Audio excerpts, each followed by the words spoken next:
En julio de 1936, cuando los primeros aviones de combate italianos cruzaron el Mediterráneo para posarse en los aeródromos del bando nacional, nadie podía imaginar que aquellas máquinas de lona y aluminio llegarían a convertirse en el símbolo de una era. El Fiat CR32 llegó a España con la arrogancia del vencedor antes de haber librado batalla. Era un biplano de fuselaje metálico esbelto, de alas escalonadas y doble plano, con dos ametralladoras sincronizadas que disparaban a través del arco del propulsor. Era, en su tiempo, una máquina de guerra refinada, capaz de girar sobre su propio eje con una elegancia que pocos cazas monoplanos rivales podían igualar en el horizonte de aquellos años. Los pilotos lo llamaron el Chirri, apodo que se adhirió al aparato como la pátina al cobre viejo, con esa familiaridad cariñosa que los hombres reservan para las cosas que los pueden matar. El Chirri era rápido por los estándares de la guerra civil.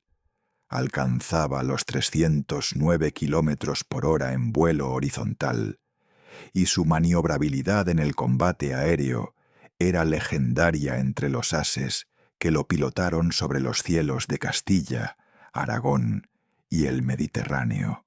García Morato, el piloto de caza más condecorado del bando nacional, acumuló 40 victorias aéreas confirmadas en su cabina. 40 combates ganados, 40 instantes en que el Chirri demostró que no era solo un arma, sino una extensión de la voluntad humana suspendida entre nubes. Pero ¿qué sucede con una máquina de guerra cuando la guerra termina? ¿Qué ocurre con el arma perfecta cuando el mundo que la hizo perfecta deja de existir?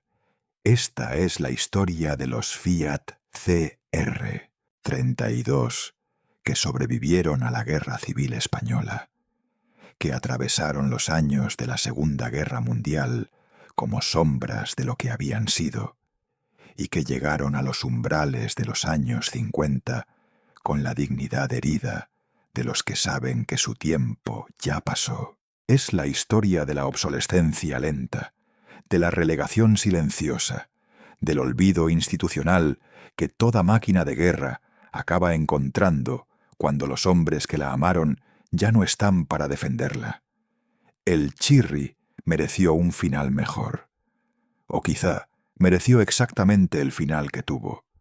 Lento, digno y olvidado, como todo lo que fue grande y ya no puede serlo. Para comprender lo que les ocurrió a los Fiat CR32 después de 1939, es necesario comprender primero lo que fueron durante los 3 años más violentos de la historia española reciente. La guerra civil no fue solo una guerra de infantería y trincheras, de bombardeos sobre ciudades indefensas y de columnas de refugiados por las carreteras polvorientas de Castilla. Fue también una guerra aérea, la primera guerra moderna, en que los aviones de combate jugaron un papel estratégico y táctico determinante, y el Fiat CR32 fue la columna vertebral de esa supremacía aérea nacionalista durante buena parte del conflicto. Italia envió a España más de 372 Fiat CR32 a lo largo de la guerra, cifra que convierte al Chirri en el avión de caza más numeroso de cuantos combatieron en el conflicto. No llegaron todos a la vez, ni en un solo cargamento, sino en oleadas sucesivas que respondían a las necesidades del frente y a la voluntad política de Mussolini de demostrar la superioridad del fascismo italiano en los campos de batalla españoles. Los primeros llegaron en agosto de 1936, apenas semanas después del alzamiento, y los últimos no desembarcaron hasta que el conflicto estaba ya en su recta final. En los primeros meses de la guerra, el Chirri era genuinamente superior a cuanto le oponía la República. Los Polikarpov Pre-15 soviéticos, conocidos como chatos, le presentaban una competencia seria en maniobrabilidad. Pero los pilotos italianos y los ases nacionales que aprendieron a exprimir las virtudes del Fiat pronto desarrollaron tácticas de combate que compensaban las limitaciones de velocidad del aparato. La batalla por la supremacía aérea sobre los cielos españoles fue una escuela de combate que forjó una generación entera de pilotos que luego combatirían en la Segunda Guerra Mundial. El Chirri era su aula y su campo de entrenamiento, el instrumento con que aprendieron que la guerra en el aire se gana con disciplina, con táctica y con la frialdad de quien sabe que un segundo de duda equivale a la muerte. Pero ya en 1937, con la llegada del Polikarpov I-16 republicano, ese monoplano de ala baja y fuselaje rotundo, que los nacionales llamaban Mosca, el equilibrio empezó a romperse. El Buran-16 era más rápido en picado, más difícil de seguir en persecución rectilínea. El Chirri seguía siendo competitivo en el combate circular, en el duelo de virajes apretados en que los biplanos llevaban ventaja estructural. Pero el horizonte tecnológico comenzaba a inclinarse en su contra. Los monoplanos eran el futuro, y el futuro llegó a España antes que a ningún otro campo de batalla de Europa. Cuando el 1 de abril de 1939 Franco firmó el último parte de guerra desde su cuartel general, España quedó cubierta por un silencio extraño. El silencio de los supervivientes que no saben todavía si tienen derecho a sobrevivir. Los aeródromos desperdigados por la geografía nacional estaban llenos de aviones de procedencias diversas, alemanes, italianos, soviéticos capturados, nacionales de fabricación propia. Era un inventario heterogéneo, difícil de mantener, imposible de abastecer con regularidad, construido sobre el caos logístico de 3 años de guerra civil. Entre toda aquella chatarra histórica que el nuevo régimen heredaba junto con el poder, los Fiat CR-32 constituían el activo más numeroso de la recién creada arma aérea, que en 1939 se transformaría oficialmente en el Ejército del Aire. Se contabilizaron algo más de 175 aparatos del tipo en condiciones de volar o recuperables para el vuelo, cifra que habría parecido impresionante 3 años antes, pero que en el horizonte de 1939 ya comenzaba a parecer anacrónica. El mundo aeronáutico no se había detenido durante la Guerra Civil Española. Mientras los chirris combatían sobre los cielos de Brunete y el Ebro, en las fábricas de Alemania, Gran Bretaña y la Unión Soviética, se diseñaban los monoplanos que harían definitivamente obsoleto al biplano de combate. El nuevo ejército del aire español se encontraba ante una herencia envenenada. Tenía aviones, cientos de ellos, pero eran aviones del pasado. La situación económica del país, devastado por 3 años de conflicto fratricida, hacía imposible cualquier programa de modernización inmediata. España no tenía divisas para comprar aviones extranjeros. No tenía capacidad industrial para construir monoplanos modernos. Y no tenía técnicos en número suficiente para mantener en vuelo una flota tan heterogénea como la que había heredado. Los chirris seguirían volando por simple necesidad. No porque fueran los mejores, sino porque eran los que había. Esta es la paradoja del superviviente no deseado. El Fiat CR-32 no sobrevivió a la guerra civil porque alguien decidiera conservarlo como patrimonio histórico, o como homenaje a los que lo habían pilotado. Sobrevivió porque no había nada mejor para reemplazarlo, y porque destruir aviones funcionales, aunque obsoletos, era un lujo que la España de 1939 no podía permitirse. La Segunda Guerra Mundial estalló en septiembre de 1939, apenas 5 meses después del final de la Guerra Civil Española. Para el nuevo régimen de Franco, el conflicto europeo llegaba en el peor momento posible. España era un país en ruinas, con su tejido industrial destruido, su agricultura paralizada por la sequía y el abandono, su población diezmada por la guerra, el hambre y la epidemia. El ejército del aire, que debía defender aquel territorio exhausto, contaba con los chirris como pieza principal de su aviación de caza, y los chirris tenían ya entonces 4 años de antigüedad en combate. Durante los años de la Segunda Guerra Mundial, el Fiat CR-32 vivió una existencia ambigua en el inventario del Ejército del Aire español. Por un lado, seguía siendo nominalmente un avión de caza, catalogado como tal en los registros y en los organigramas de unidad. Por otro, todo el mundo en el escalafón sabía que enviar un Chirri a combatir contra un Spitfire, un Focke-Wulf 190 o un Yak 9 habría sido una condena a muerte para el piloto, no un acto de defensa. La diferencia de prestaciones entre el biplano español y los cazas que protagonizaban la batalla de Inglaterra o el Frente del Este era sencillamente abismal.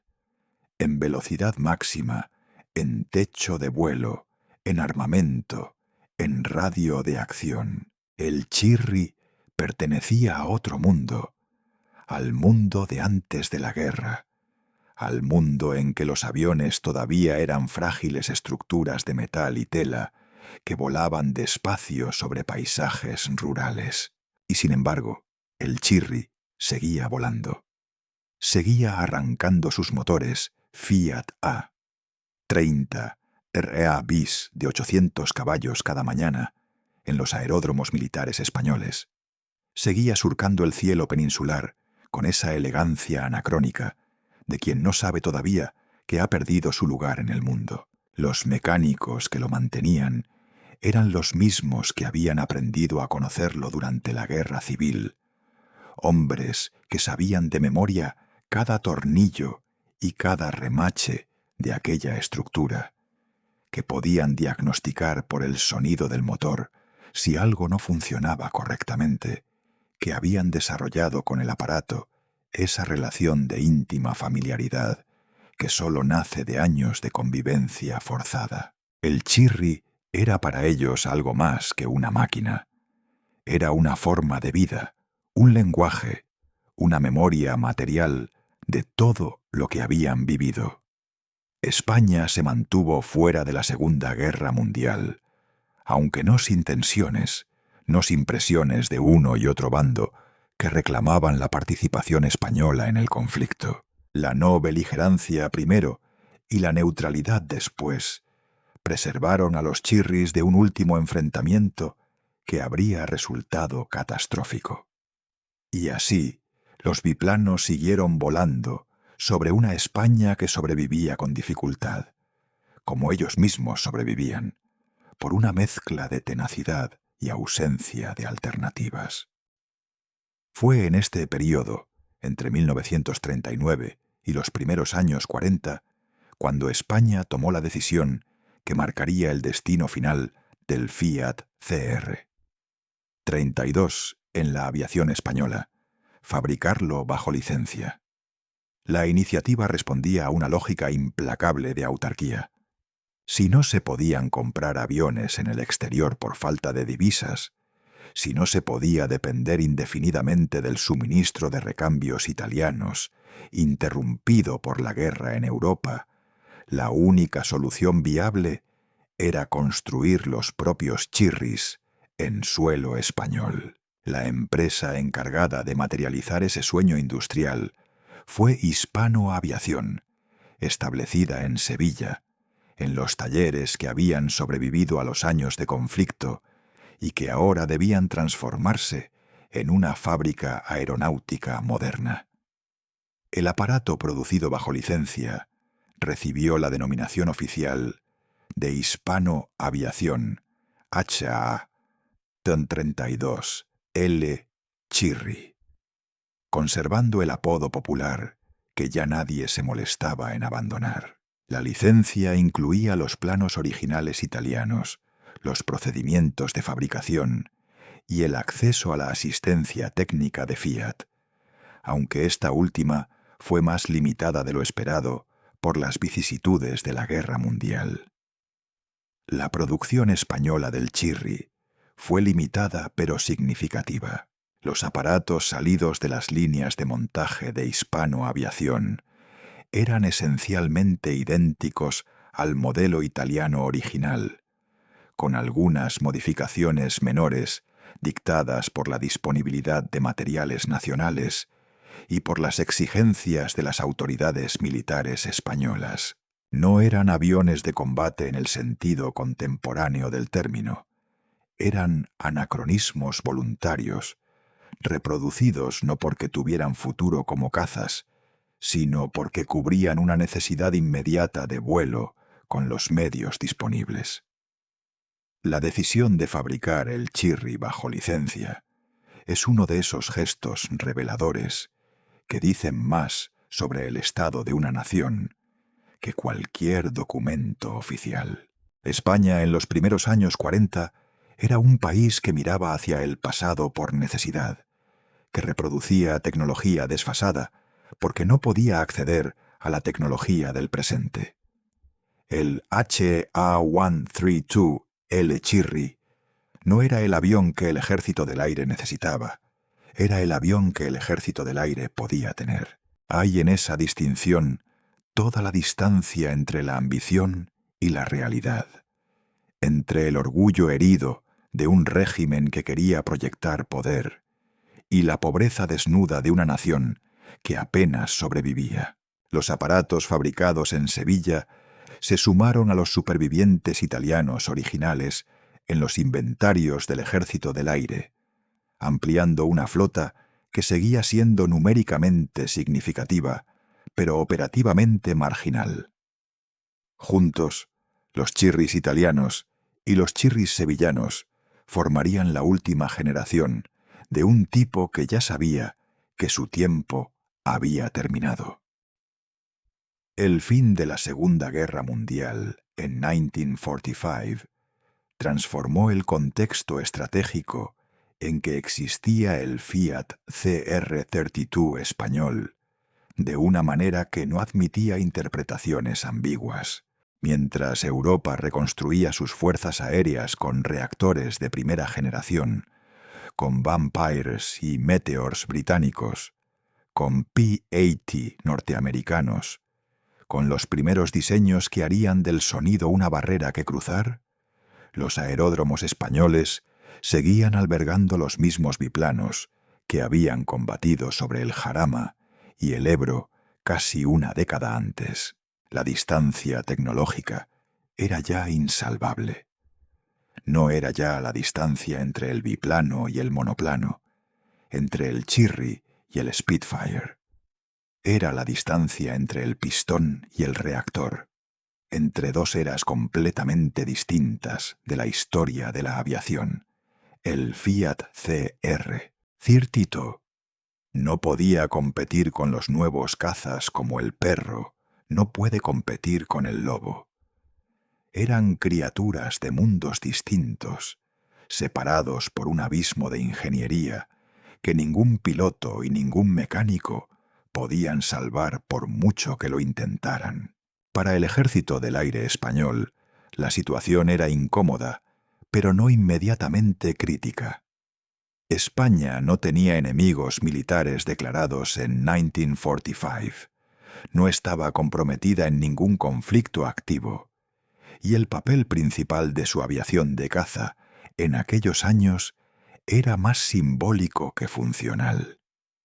Los Chirris podían seguir volando sin que su obsolescencia supusiera un peligro inmediato para la seguridad nacional. Pero en los despachos de los Estados Mayores nadie se engañaba sobre la realidad de lo que tenían entre manos.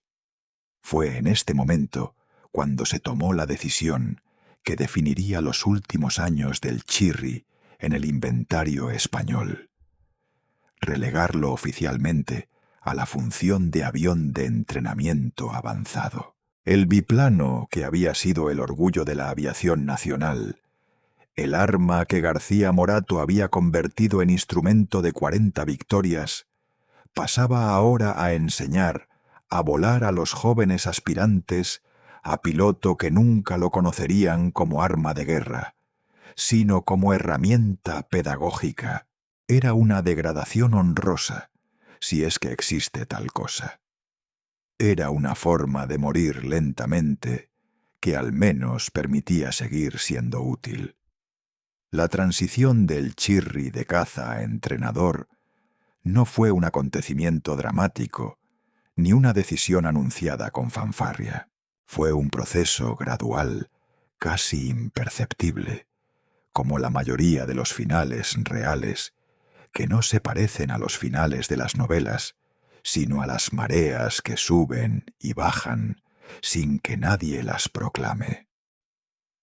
El Chirri como avión de entrenamiento fue una paradoja que sus últimos pilotos vivieron con una mezcla de respeto y melancolía. Enseñar a volar en un aparato que había estado en combate real, que guardaba en su estructura de metal y lona el recuerdo de batallas reales, tenía algo de iniciación ritual, de contacto con una historia que todavía no era del todo historia, porque los hombres que la habían vivido seguían vivos y presentes en los mismos aeródromos.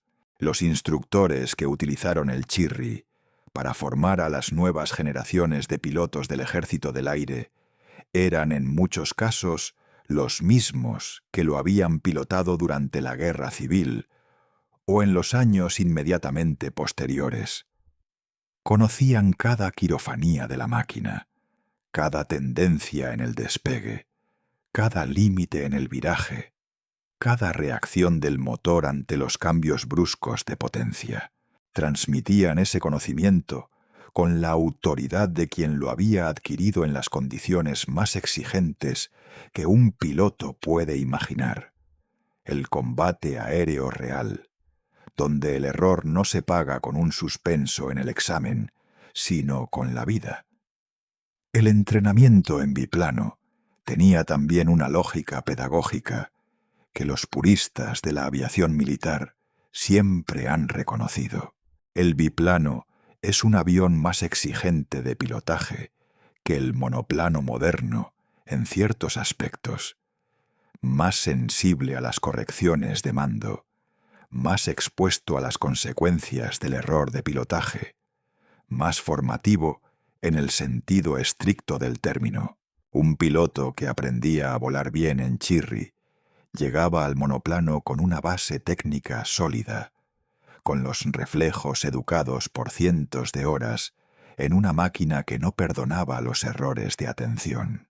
Y sin embargo, incluso en su función de entrenador, el Chirri era consciente, si es que las máquinas pueden serlo, de su propia anacronía. Los alumnos que aprendían en él serían luego transferidos a cazas completamente distintos, a aparatos que no tenían nada en común con el biplano de la guerra civil, salvo el propósito abstracto de volar y combatir. La brecha entre el Chirri y los aviones que llegarían a España en los años siguientes, cuando la aviación militar española comenzara a modernizarse con material norteamericano, era tan grande que el entrenamiento en Chirri acabaría pareciendo casi contraproducente desde el punto de vista de la preparación para el combate moderno.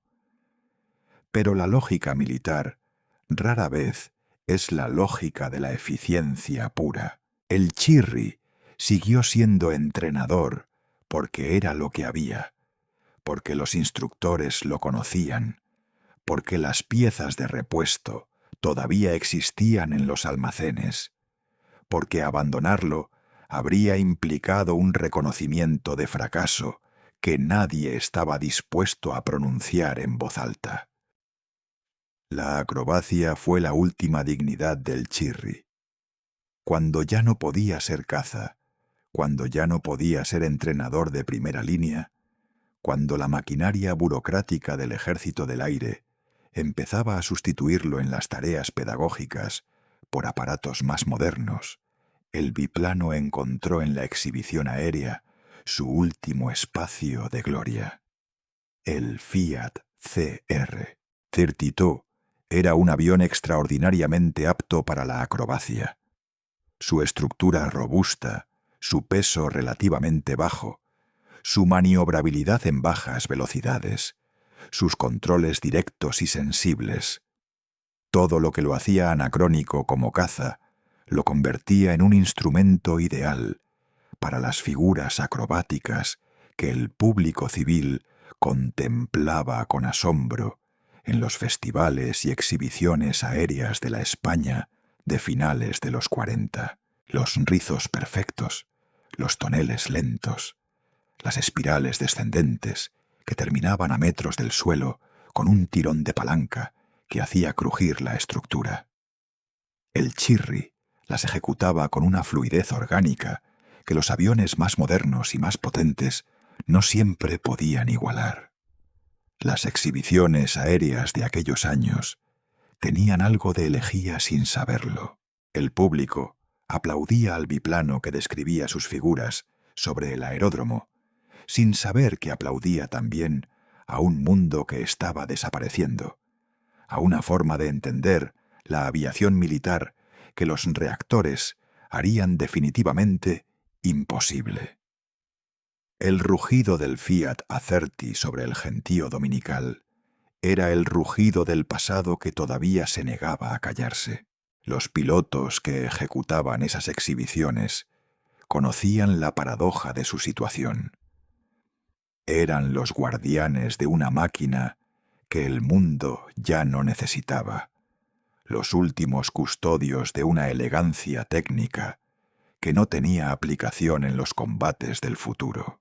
Pero seguían volando, seguían extrayendo del Chirri todo lo que tenía que dar, seguían tratándolo con el respeto que se merece cualquier cosa que haya sido grande, aunque ese tiempo de grandeza ya pertenezca al pasado. La acrobacia fue también el ámbito en que el Chirri demostró por última vez que no era solo un arma obsoleta, sino un aparato de cualidades genuinamente extraordinarias. En el vuelo de precisión, en el control a baja velocidad, en la capacidad de recuperación tras las figuras más exigentes, el biplano italiano fabricado en Sevilla seguía siendo un instrumento de primer orden. Su relegación no se debía a que fuera malo. Se debía simplemente a que el mundo había cambiado y él no había podido cambiar con él. Los primeros años 50 marcaron el final definitivo del Chirri en el Ejército del Aire español. El proceso de retirada fue gradual, silencioso, sin ceremonias ni discursos, como corresponde a la despedida de algo que ya nadie considera importante. Los aparatos fueron retirándose uno a uno del servicio activo a medida que los fallos mecánicos se acumulaban, a medida que los repuestos se agotaban sin posibilidad de reposición, a medida que los instructores que los conocían pasaban a otros destinos o dejaban el servicio. La suerte de los Chirris retirados fue variada y en su mayoría ingrata. La mayoría fueron desguazados, desmontados pieza a pieza para aprovechar los metales, el aluminio, las aleaciones especiales que podían tener algún valor residual. Era el destino más común de los aviones obsoletos, en una España que todavía era pobre y que no podía permitirse el lujo de conservar lo que ya no servía para nada inmediatamente práctico. El metal de los chirris desguazados acabó en fundiciones, transformado en materiales de construcción o en piezas para usos anónimos que nada tenían que ver con el cielo ni con la guerra. Algunos aparatos fueron abandonados en los rincones de los aeródromos, cubiertos por lonas que se deshacían con los años, expuestos a la intemperie y al olvido institucional, que es la forma más lenta y más cruel de destrucción. Los aviones abandonados se deterioran de una manera que parece casi biológica. Primero el tejido de las superficies de control, luego los hules y los cauchos de los sistemas hidráulicos y eléctricos, luego el metal mismo que se corroe bajo la acción combinada del agua, el sol y la sal del aire peninsular. Un avión abandonado es un avión que muere lentamente, sin violencia, sin el golpe limpio del desguace. Unos pocos escaparon a ese destino. El concepto de preservación aeronáutica era casi inexistente en la España de los años 50, no porque los españoles fueran insensibles a la historia, sino porque la historia reciente era demasiado dolorosa para celebrarse abiertamente, y porque las instituciones dedicadas a la conservación del patrimonio industrial y militar no tenían la capacidad ni los recursos para actuar con decisión. Pero algunos chirris sobrevivieron por azar, por el interés puntual de un oficial que reconoció en el biplano algo que merecía preservarse, por la voluntad de algún aeródromo de mantener un aparato como testimonio físico de su propia historia. Esos supervivientes, escasos y deteriorados, son los que han llegado hasta nosotros.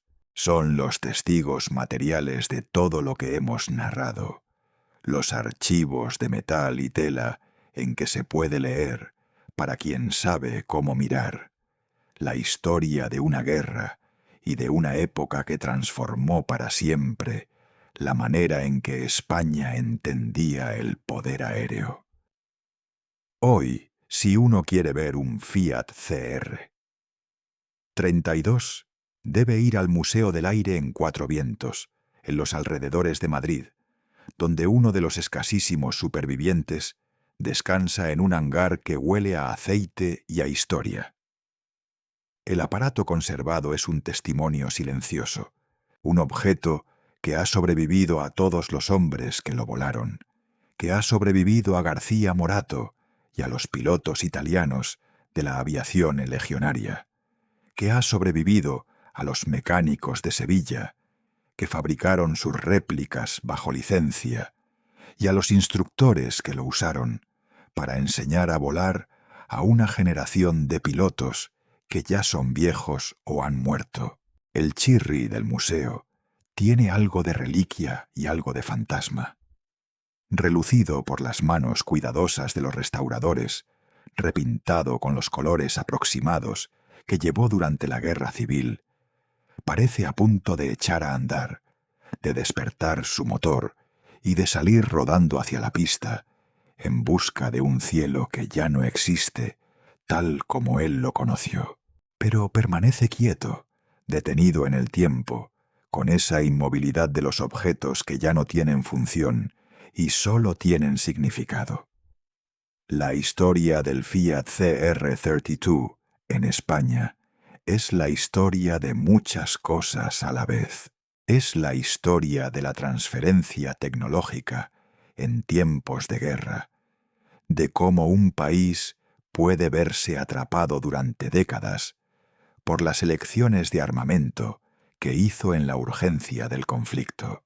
Es la historia de la obsolescencia tecnológica acelerada, de cómo la Segunda Guerra Mundial comprimió en 6 años una transformación aeronáutica que en condiciones normales habría requerido 20. Es la historia de los hombres que aprendieron a querer una máquina de guerra y que luego tuvieron que aprender a despedirse de ella sin que nadie les enseñara cómo se hace eso. Y es también en el nivel más hondo, la historia de España misma en esos años terribles. Un país que salía de su propia guerra para entrar en el mundo de la posguerra sin recursos, sin aliados fiables, sin acceso a la tecnología que definía el poder en el siglo XX, aferrado a las herramientas del pasado porque el presente le estaba vedado. El Chirri era España en miniatura, valiente en su tiempo, heroico en su contexto, y luego solo, anacrónico, olvidado en el rincón de un hangar mientras el mundo avanzaba sin esperarlo. Pero el metal recuerda lo que los hombres olvidan. El Chirri que descansa en Cuatro Vientos tiene en sus remaches y en sus larguerillos de aluminio la memoria de todo lo que fue: la guerra civil, los cielos de Castilla, el rugido de los Fiat Acerti, el giro cerrado que salvó a un piloto cuyo nombre ya nadie recuerda. El tiempo lo ha detenido, pero no lo ha borrado. Está ahí para quien quiera mirarlo, para quien tenga la paciencia de escuchar lo que los objetos cuentan cuando nadie les pide que hablen. Así termina la historia del Fiat CR, 32 en España, no con una explosión ni con una victoria, sino con el silencio de un museo en las afueras de Madrid, con el polvo que se asienta sobre las alas de lona y la luz que entra oblicua por las claraboyas del hangar. Un final sin testigos, sin discurso, sin la dignidad que merecían los que lo volaron. Solo el metal, solo el olvido, solo el tiempo que sigue pasando sobre las cosas que ya no pueden moverse. Si esta historia te ha hecho preguntarte qué otros materiales de guerra llegaron a España en aquellos años y qué destino corrieron después, en el próximo vídeo te contaremos la historia de otro arma que combatió en suelo español y que sobrevivió mucho más tiempo del que nadie esperaba. La guerra deja herencias extrañas. Algunas duran décadas, algunas duran para siempre.